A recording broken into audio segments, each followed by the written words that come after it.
Hello everybody.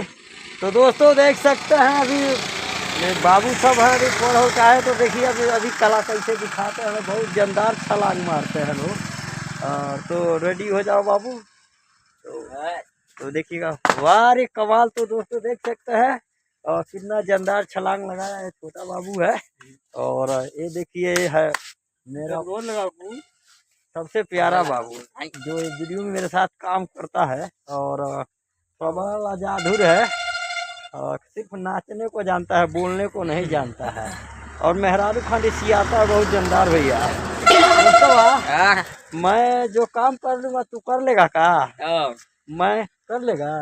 हम तो बैठ कर मूत लेता हूँ, तू देखिए शर्मा गया ना, लगता है कि मेहरारू है भैया, इसीलिए शर्मा जाता। देखिए हम बैठ कर भी मूत सकते हैं, खड़ा होकर भी मूत सकते हैं। और देखिए लजा गया, कहीं बैठ कर मूत सकता है नहीं, क्यों लग जाता है रे, सही बात।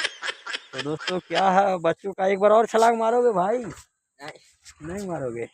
तो देखिए चला गया। और देखिए तिरंगा झलक, हम लोग आदिवासी जनजात है भैया। देखिए तो ऐसे तिरंगा लहर रहा है, डिजिटल इंडिया के घर है भैया।